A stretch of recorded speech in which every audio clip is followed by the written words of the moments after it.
어느 날 문득 빠르든 느리든 하지만 언제나 날카롭게 한 여성이 깨닫는 순간이 찾아옵니다. 자신이 미친 것이 아니라는 것을, 자신이 너무 감정적인 것도 문제의 원인도 아니라는 것을. 그녀는 그저 아주 천천히 교묘하게 심리적으로 조종당하며 자신의 현실 인식마저 의심하도록 만들어졌을 뿐입니다. 오늘 이 이야기가 혹시 당신의 마음에 깊은 울림을 준다면 다른 누군가를 위해서가 아닌 바로 당신 자신을 위해 조용히 좋아요를 눌러주세요. 당신의 작은 공감의 표현이 스스로를 다독이는 치유의 첫걸음이 될 수 있습니다. 당신의 모든 날에 상처보다는 평온이 가득하기를 기원하며 이제 시작하겠습니다. 나르시시스트의 가장 강력한 무기는 바로 혼란입니다. 그리고 그 혼란을 방치하면 그것은 곧 자기 자신에 대한 배신으로 이어집니다. 여성은 자신의 직감을 의심하기 시작하고 자신의 목소리를 내는 것을 멈추며 사랑이라는 이름 아래 부당한 대우를 합리화하기 시작합니다. 하지만 그것은 사랑이 아닙니다. 매력이라는 탈을 쓴 심리전일 뿐입니다. 진정한 치유는 복수나 씁쓸함이 아닌 명확한 깨달음에서 시작됩니다. 그녀가 자신이 바라던 모습이 아닌 있는 그대로의 패턴을 직시할 때 비로소 시작되는 것입니다. 마침내 나르시시스트의 가면이 벗겨지고 환상이 깨어지는 순간 물론 고통이 따릅니다. 하지만 그와 동시에 찾아오는 것은 해방감입니다. 왜냐하면 이제 그녀에게는 선택권이 생겼기 때문입니다.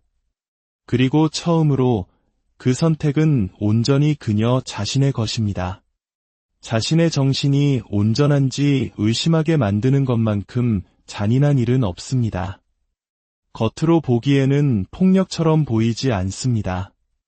아주 미묘하고 계산적이죠.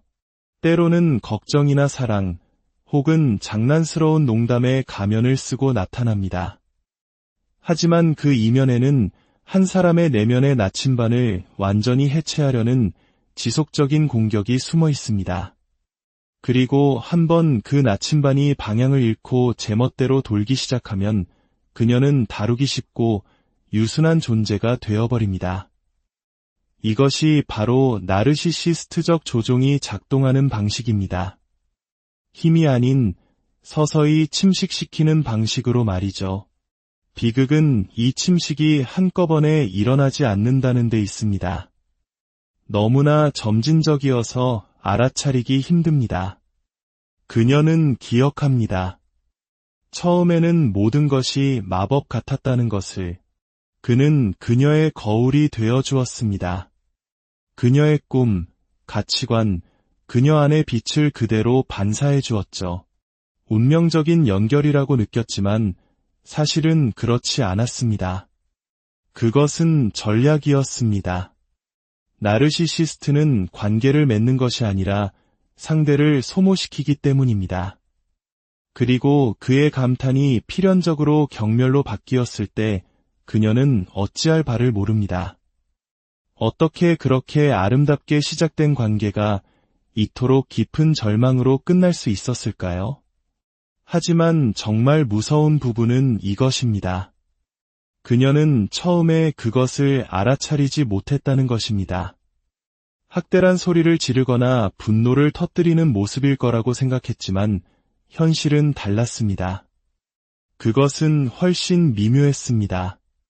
그녀의 의견을 서서히 묵살하는 것, 그녀가 감정을 공유할 때 치켜뜨는 눈썹, 그녀를 깎아내리는 농담들, 그리고 항상 뒤따르는 말, 넌 너무 예민해. 시간이 지나면서 그녀는 스스로에게 묻기 시작합니다. 어쩌면 정말 내가 예민한 걸지도 몰라. 내가 모든 걸 꾸며내고 있는 건 아닐까. 바로 이 지점에서 진짜 상처가 생깁니다. 모욕적인 말 그 자체가 아니라 그로 인해 생겨나는 자기 의심 속에서 말입니다. 그녀는 더 이상 자신의 반응을 믿지 못합니다. 합리화해서는 안 될 일을 합리화하고 자신이 하지 않은 일에 대해 책임감을 느끼며 상처받은 것에 대해 오히려 사과하게 됩니다. 이것은 사랑이 아니라 현실의 왜곡입니다. 하지만 어느 순간 그녀는 보기 시작합니다. 어쩌면 너무나 크게 느껴지는 침묵의 순간일 수도 있고 오해가 아닌 경멸로 느껴지는 그의 눈빛일 수도 있습니다. 혹은 무심코 읽은 글이나 들은 이야기 속에서 모든 조각이 맞춰지는 순간일 수도 있습니다. 그녀가 그토록 설명하려 애썼지만 이름 붙일 수 없었던 그것. 그것에는 이름이 있었습니다. 가스라이팅, 심리적 조종, 정서적 학대, 그리고 갑자기 짙게 깔려있던 안개가 걷히기 시작합니다. 이것이 바로 명확한 깨달음의 순간입니다.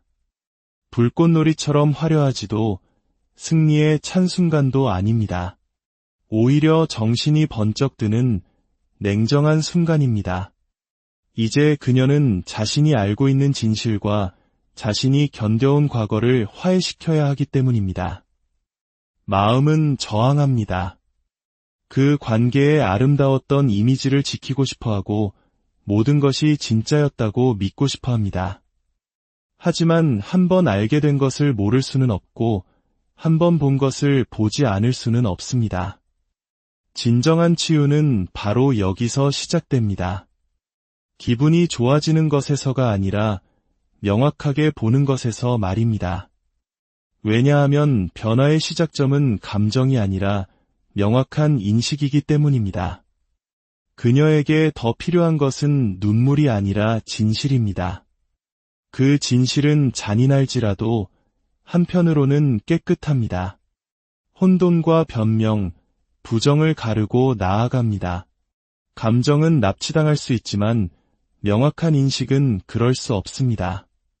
그녀를 혼란 속에 가두는데 심리적으로 몰두하는 사람에게 그녀가 감정적으로 투자했다는 사실이 이 모든 것을 어렵게 만듭니다. 그녀가 진실을 말하려 할 때마다 그 진실은 왜곡되고 묵살되고 재구성됩니다. 만약 그녀가 명확한 인식 위에 굳건히 서 있지 않다면 그녀는 다시 소용돌이에 휘말릴 것입니다. 나르시시스트는 모호함 속에서 번성하기 때문입니다. 그녀가 의심하는 한 그가 통제합니다. 그래서 명확하게 인식하는 것은 하나의 저항 행위가 됩니다. 불편하더라도 자신이 진실이라고 알고 있는 것을 포기하지 않겠다는 거부입니다. 환상이 아닌 사실을 보는 것입니다. 그가 무슨 말을 했는가? 그가 무슨 행동을 했는가? 그녀는 지속적으로 어떻게 느꼈는가? 가끔씩 사랑폭탄을 퍼부을 때가 아니라 오랜 시간에 걸쳐 반복적으로 말입니다. 그것이 데이터이고 그것이 현실입니다. 그녀가 마침내 모든 것에 이름을 붙이기 시작하자 환상은 무너집니다. 패턴이 보입니다. 일관성 없는 말과 행동, 책임 전가, 자신의 잘못을 남에게 투사하는 모습, 지켜지지 않는 약속들, 그리고 가장 중요하게는 자신이 원인이 아니라 그 관계의 참여자였다는 자신의 역할을 보게 됩니다. 위험 신호를 무시했던 순간들, 그의 행동을 합리화했던 순간들, 스스로를 작아지게 만들었던 순간들을 말입니다. 그녀가 약해서가 아니었습니다. 그저 믿고 싶었고, 사랑하고 싶었고, 사랑받고 싶었기 때문입니다. 이 깨달음은 고통스럽지만 동시에 강력합니다. 한번 진실을 본 이상 스스로에게 거짓말을 하지 않고서는 과거로 돌아갈 수 없기 때문입니다. 이것이 바로 갈림길입니다. 눈을 감은 채 순환을 계속할 것인가, 아니면 두 눈을 크게 뜨고 그것을 끊어낼 것인가. 하지만 관계를 끊는 것은 단 한 번의 행동으로 끝나지 않습니다. 전화번호를 차단하거나 집을 나서는 것, 물론 중요합니다. 하지만 진짜는 매일 명확함을 선택하는 것입니다. 일어났으면 하고 바랐던 일이 아니라 실제로 일어났던 일을 기억하기로 선택하는 것입니다. 떨릴지라도 다시 자신의 직감을 믿기로 선택하는 것입니다. 한 번에 하나씩 자신의 내면의 나침반을 재건하기로 선택하는 것입니다. 물론 다시 의심이 드는 날도, 스스로에게 질문하는 날도, 그가 그리운 날도 있을 것입니다. 그것은 정상입니다. 하지만 이제 그녀는 압니다. 누군가를 그리워하는 것이 그 사람과 함께해야 한다는 의미는 아니라는 것을, 고통을 느끼는 것이 잘못된 선택을 했다는 의미가 아니라는 것을 말입니다. 사실 고통은 종종 마침내 올바른 선택을 했다는 신호입니다. 진실이 항상 기분 좋게 느껴지는 것은 아니지만 언제나 우리를 자유롭게 한다는 것을 그녀는 배웁니다. 그녀가 싸워서 얻어낸 그 명확함은 이제 그녀의 방패가 됩니다. 낡은 이야기들이 그녀를 다시 끌어내리려 할 때 그녀가 굳건히 설 수 있는 기반이 됩니다. 그녀는 더 이상 자신을 무효화했던 사람에게서 인정을 구하지 않습니다. 그녀의 혼란으로부터 이득을 얻는 사람에게서 관계의 마무리를 구하지 않습니다. 그녀는 스스로에게 자기 자신을 믿을 수 있는 허락을 내립니다. 그리고 그 자리에서 명확함에 대한 흔들리지 않는 헌신으로부터 모든 것이 바뀌기 시작합니다. 결정은 더 깨끗해지고 경계는 더 날카로워지며 그녀의 평화는 더 이상 협상의 대상이 되지 않습니다. 그녀는 다시 자기 자신처럼 느껴지기 시작합니다. 하룻밤 사이도 아니고 어려움이 없는 것도 아니지만 꾸준히 그리고 견고하게 말입니다. 이것이 한 여성이 일어서는 방식입니다. 분노나 복수가 아닌 현실 속에서 말입니다. 그녀는 그가 왜 그랬는지 설명해 주기를 기다리는 것을 멈췄습니다. 대신 다시는 그런 일을 겪지 않을 것인지에 대한 자기 자신의 설명을 듣기 시작했습니다. 우리 사회에는 인내에 대한 깊은 오해가 자리 잡고 있습니다. 특히 여성들에게 있어서 머무르는 것은 고귀하고 학대 속에서도 충성을 지키는 것은 미덕이며 자신의 정신건강을 희생하면서까지 자신을 버리는 것은 도덕적 우월함의 한 형태라고 가르쳐왔습니다. 어쩌면 우리 어머니, 할머니 세대는 그것이 유일한 길이라고 믿으며 살아오셨을지도 모릅니다. 하지만 만약 머무르는 것이 힘이 아니라면 어떨까요? 떠나는 것이 포기가 아니라 비로소 깨어나는 것이라면 어떨까요? 한 여성이 나르시시스트를 떠날 때 세상은 그녀에게 메달을 주지 않습니다. 종종 죄책감을 안겨주죠. 너무 극적이라거나 이기적이라거나 차갑다는 말을 듣습니다. 더 노력했어야지, 더 오래 기도했어야지, 조금만 더 인내하고 용서하고 맞춰주었다면 상황이 바뀌었을지도 모른다는 말을 듣습니다. 하지만 거의 누구도 이렇게 말해주지 않습니다. 독이 되는 상황을 떠나는 것은 그것을 견디는 것보다 훨씬 더 큰 힘이 필요하다고 말입니다. 떠난다는 것은 그녀가 그토록 붙들고 있던 이야기, 즉 사랑이 모든 것을 이긴다는 이야기와 정면으로 맞서는 것을 의미하기 때문입니다. 그녀가 모든 것을 고치는 사람, 치유하는 사람, 부서진 사람조차도 자신을 충분히 내어주면 구할 수 있다는 것을 증명하는 사람이 되어야 한다는 그 믿음과 맞서는 것입니다. 하지만 그 이야기는 덧칩니다. 결코 돌려받지 못할 감정 노동 위에 세워진 환상일 뿐입니다. 그녀는 단지 한 사람에게서 멀어지는 것이 아닙니다. 자신에게 가치를 부여한다고 믿었던 그 역할로부터 멀어지는 것입니다. 그것은 나약함이 아닙니다. 행동으로 옮겨진 명확함입니다. 그녀가 마침내 걷기로 선택했을 때 그것은 분노 때문이 아닙니다. 지쳐서입니다. 아무리 많은 사랑을 쏟아부어도 애초에 사랑의 뿌리를 두지 않은 것은 고칠 수 없다는 것을 뼛속 깊이 깨달았기 때문입니다. 그녀는 누구를 벌주기 위해 떠나는 것이 아닙니다. 가스라이팅, 조종, 끊임없는 자기 가치에 대한 의심 이전에 자신이 누구였는지를 기억하기 위해 떠나는 것입니다. 머무르는 것은 종종 생존에 관한 것입니다. 그녀는 희망했기 때문에, 사랑했기 때문에, 두려웠기 때문에, 그의 잠재력을 믿었기 때문에 머물렀습니다. 혼자가 되고, 비난받고, 불확실해지는 것이 더 나쁘게 느껴졌기 때문입니다. 머무르는 두려움이 마침내 떠나는 두려움보다 커지기 전까지는 말이죠. 그 순간 변화가 일어났습니다. 한 번에가 아니라 돌이킬 수 없게 말입니다. 떠나는 것은 책임감 있는 행동입니다. 복수도, 반항도, 나약함도 아닙니다. 진실에 대한 헌신입니다. 그리고 온전히 받아들여진 진실은 움직임을 요구합니다. 그녀가 더 이상 신경 쓰지 않아서 떠난 것이 아닙니다. 마침내 자기 자신을 신경 쓰기 시작했기 때문에 떠난 것입니다.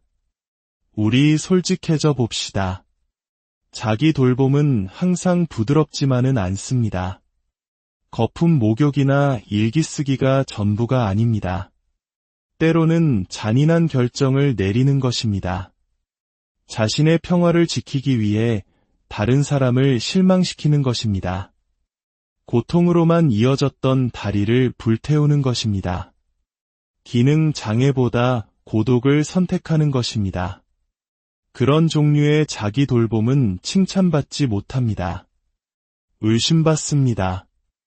하지만 그것이 바로 생명을 구하는 종류의 자기 돌봄입니다. 어떤 이들은 말합니다. 그녀는 떠난 후에 변했어. 맞습니다. 변했습니다. 독이 되는 관계에서 살아남기 위해서는 지속 불가능한 모습의 그녀가 필요했기 때문입니다. 그녀는 작아져야 했고, 조용해져야 했고, 순응해야 했습니다. 자신의 말투, 단어, 표정 하나하나를 감시해야 했습니다.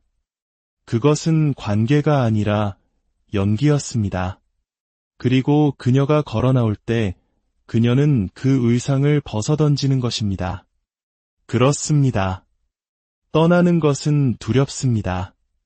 하지만 머무르는 것은 영혼을 고갈시킵니다. 그리고 그녀가 마침내 영혼을 고갈시키는 것보다 두려운 것을 선택했을 때 그것은 나약함이 아닙니다. 행동하는 지혜입니다. 온전함입니다. 용기입니다. 진화입니다. 그녀는 떠났기 때문에 약한 것이 아닙니다. 자신을 계속해서 부수는 것에 충성하는 동안에는 결코 치유가 시작될 수 없다는 것을 마침내 보았기 때문에 현명한 것입니다. 침묵이 평화라는 위험한 신화가 있습니다. 조용한 집이 안전한 집이고 아무도 소리치지 않으니 아무 문제도 없다는 믿음 말입니다. 하지만 잘못된 맥락에서의 침묵은 평화가 아닙니다. 그것은 경고 신호입니다. 나르시시스트의 영향 아래 사는 여성은 종종 침묵 속에서 사는 법을 배웁니다. 평화로워서가 아니라 말하는 대가가 너무 컸기 때문입니다. 그것은 살얼음판을 걷는 듯한 침묵입니다. 문을 열고 들어올 그가 어떤 모습일지 결코 알 수 없는 불안감 속의 침묵입니다. 자기 잘못이 아닌 일로 비난받고 자기 것이 아닌 감정을 떠안고 자기가 만들지 않은 문제에 대해 책임을 져야 했던 후에 찾아오는 침묵입니다. 그 침묵 속에서 위험한 것이 뿌리를 내립니다. 바로 자기 방치입니다. 그녀는 그에게 말하는 것을 멈출 뿐만 아니라 자기 자신에게 말하는 것을 멈춥니다. 자기 정체성의 실을 놓치고 그의 반응을 통해 자신의 현실을 측정하기 시작합니다. 그가 평온하면 괜찮은 것이고 그가 화를 내면 자신이 뭔가 잘못한 것입니다. 그의 기분이 그녀의 나침반이 됩니다. 그것은 평화가 아닙니다. 두려움에 쌓인 의존일 뿐입니다. 치유는 그녀의 침묵이 미덕이 아니라 증상이었음을 깨닫는 순간 시작됩니다. 그리고 지금은 낯설게 느껴질지라도 그녀의 목소리가 사라진 것이 아니라 수년간의 억압과 학습된 무기력의 층들 아래에 단지 묻혀 있을 뿐이라는 것을 깨닫는 순간 시작됩니다. 트라우마가 정체성을 지워버린다는 흔한 오해가 있습니다. 학대 후에 한 여성은 완전히 다른 사람이 된다고 말입니다. 하지만 그것은 정확하지 않습니다. 그녀의 정체성은 사라진 것이 아니었습니다. 묻혀 있었을 뿐입니다. 혼돈을 견디기 위해 취해야 했던 생존 메커니즘과 페르소나의 겹겹 아래에 눌려 있었을 뿐입니다. 치유의 과정은 새로운 자아를 처음부터 만드는 것이 아닙니다. 생존을 위해 지하로 숨어야 했던 진짜 자아를 발굴하는 작업입니다. 그 나르시시스트와 함께 있을 때 모든 것은 왜곡되었습니다. 그녀의 반응은 항상 과했고 그녀의 필요는 불합리했으며 그녀의 꿈은 이기적인 것이 되었습니다. 그는 그녀의 이름을 빼앗을 필요가 없었습니다. 그는 그녀 존재의 의미를 빼앗았습니다. 그리고 시간이 지나면서 그녀는 적응했습니다. 한때 반대했던 일에 동의하기 시작했고 불편하게 만드는 농담에 웃었으며 그가 필요로 하는 사람이 되었습니다. 약해서가 아니라 그것이 가장 안전한 선택이었기 때문입니다. 하지만 적응은 진정성과 다릅니다. 그 관계에서 그녀가 입었던 인격은 그녀의 진짜 모습이 아니었습니다. 그것은 의상이었고 방어막이었습니다. 하지만 자세히 보면 진짜 그녀의 모습이 다시 드러나기 시작하는 신호들을 볼 수 있습니다. 예전처럼 무조건 내라고 하기 전에 잠시 멈추고 정말로 그것을 원하는지 스스로에게 묻는 모습으로 나타날 수 있습니다. 갑작스럽고 날카로운 분노의 형태로 나타날 수도 있습니다. 씁쓸해서가 아니라 묻혀있던 진실이 균열을 뚫고 터져나오기 때문입니다. 그리고 그 분노는 제대로 방향을 잡으면 파괴가 아니라 각성입니다. 글쓰기를 좋아했지만 그가 허락 없이 일기를 읽었기 때문에 멈췄던 여성. 그녀에게는 아직 할 이야기가 남아 있습니다. 춤추는 것을 좋아했지만 그가 그녀의 즐거움을 조롱했기 때문에 멈췄던 여성. 그녀의 리듬은 사라지지 않았습니다. 다른 사람들을 위해 맞서 싸웠지만 자신을 방어하는 것을 멈췄던 여성. 그녀의 용기는 죽지 않았습니다. 그저 문이 다시 열리기를 기다리고 있었을 뿐입니다. 나르시시스트는 그녀를 파괴한 것이 아닙니다. 단지 그녀를 가렸을 뿐입니다. 그는 그녀의 가치감 위에 수치심을 겹겹이 쌓았고 그녀의 직감 위에 죄책감을, 그녀의 목소리 위에 두려움을 쌓았습니다. 하지만 그 모든 것 아래에 그녀는 남아 있었습니다. 치유의 작업은 그 겹들을 벗겨내는 작업입니다. 그녀가 다시 자신을 명확하게 볼 수 있을 때까지 조종의 침전물을 털어내는 것입니다. 그리고 마침내 그녀가 주눅 들지 않고 인정을 구할 필요 없이 미안해하지 않고 이것이 바로 나야 라고 말할 때 강력한 무언가가 바뀝니다. 그것은 오만도 반항도 아닙니다. 회복입니다. 망명에서 돌아온 정체성입니다. 그 누구도 당신이 누구인지를 진정으로 빼앗아갈 수는 없습니다. 억압하고 수치스럽게 하고 침묵시킬 수는 있지만 파괴할 수는 없습니다. 그녀의 그 부분, 본래의 그녀, 야생적이고 지혜로우며 직관적인 자아는 여전히 거기에 있습니다. 그리고 그녀를 지우려 했던 모든 것에서 살아남았다는 사실 자체가 그녀의 회복력에 대한 증거입니다. 그녀의 정체성은 잃어버린 것이 아니었습니다. 묻혀 있었을 뿐입니다. 그리고 이제 그것은 다시 솟아오르고 있습니다. 나르시시스트적 학대에서 회복하는 여성에게 경계를 설정하는 것은 단지 도움이 되는 정도가 아니라 생명을 구하는 일입니다.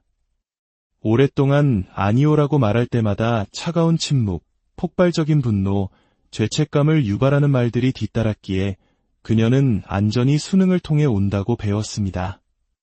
하지만 이제 회복의 초기 단계에서 그녀는 급진적인 것을 시험하기 시작합니다. 처벌받지 않고 아니오라고 말할 권리, 그리고 자기 자신을 선택할 권리 말입니다.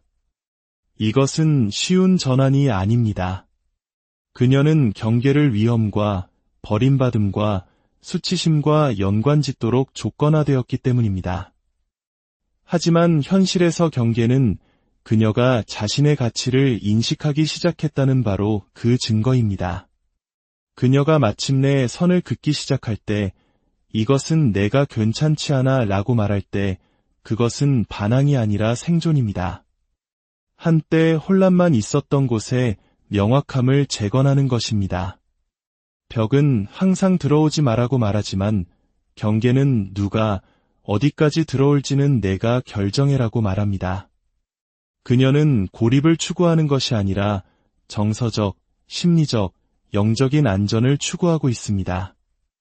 이제 그녀는 존중 없는 사랑은 조종이며 책임감 없는 애정은 위장된 학대라는 것을 이해하기 때문입니다. 경계를 설정하는 것은 한 번의 이벤트가 아닙니다. 그것은 연습이며 매일의 재조정입니다. 그녀는 자신의 반응을 관찰하고 불편함에 귀를 기울이며 누군가의 말과 에너지가 일치하지 않을 때 몸이 보내는 신호를 들어야 합니다. 이 과정에는 시간과 너그러움이 필요합니다. 왜냐하면 그녀는 실수할 것이기 때문입니다. 과하게 교정할 것이고 너무 허술한 상태에서 너무 경직된 상태로 흔들릴 것입니다. 그것은 정상입니다. 결함이 아니라 회복의 과정입니다. 그녀는 더 이상 모든 결정을 설명해야 할 필요성을 느끼지 못합니다. 휴식, 공간, 명확함이 필요하다는 이유로 죄책감을 느끼게 만드는 것을 더는 용납하지 않습니다. 그녀의 경계는 적대감이 아닙니다. 눈에 보이게 된 치유입니다.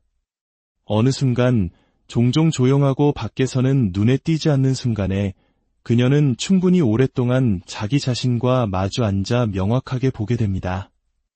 자신의 가치는 그가 그녀에 대해 어떻게 말했는지, 그녀를 어떻게 대했는지, 혹은 그가 그녀를 진정으로 본 적이 있는지에 결코 달려있지 않았다는 것을 말입니다.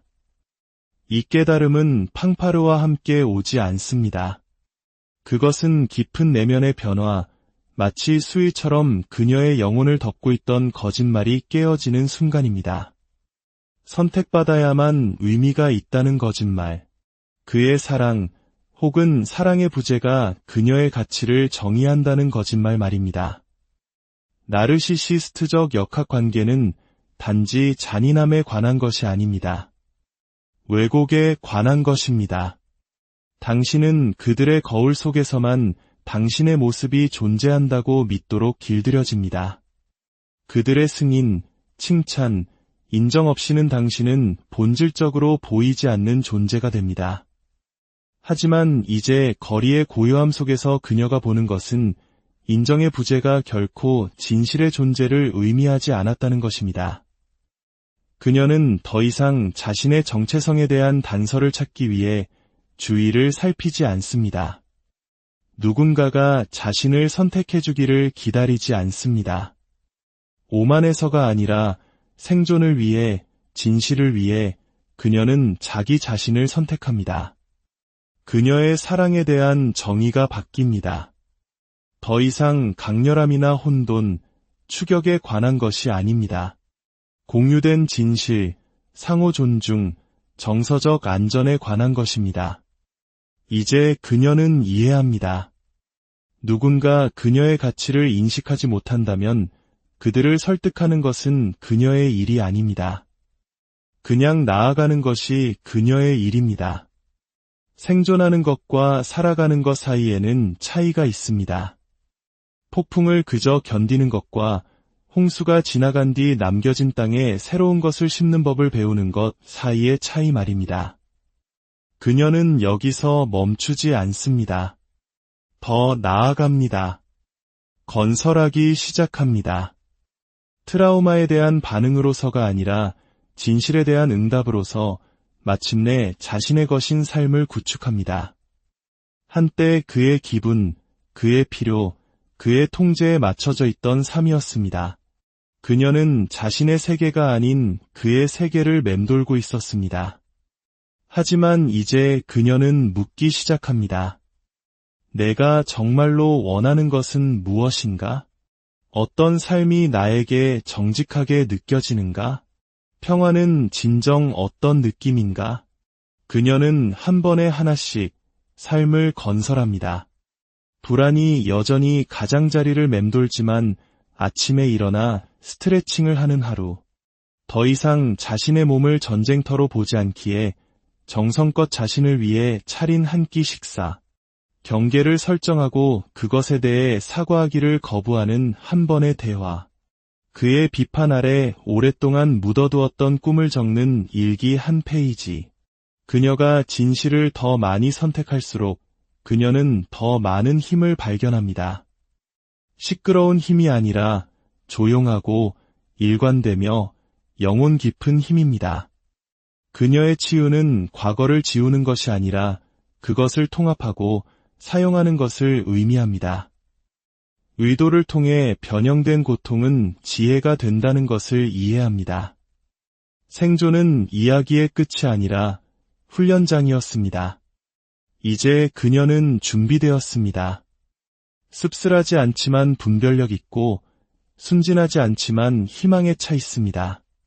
그리고 아마도 가장 강력하게 그녀는 다른 사람들에게 거울이 되어 무엇이 가능한지에 대한 진실을 비춰줍니다.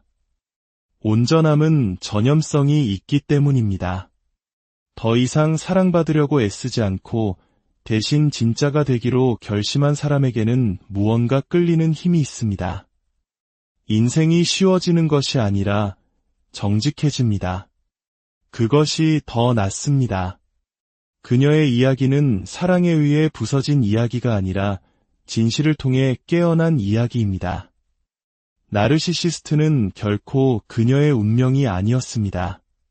단지 우회로였을 뿐입니다. 그 장이 닫히자 치유는 단지 가능한 것이 아니라 필연적인 것이 되었습니다.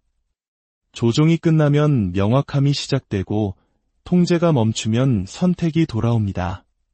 그리고 그녀가 마침내 자신을 명확하게 볼 때 그녀는 더 이상 구조될 필요가 없습니다. 그녀 스스로가 자신의 구조자가 됩니다. 오늘 이 이야기가 당신의 여정의 작은 등불이 되었기를 바랍니다.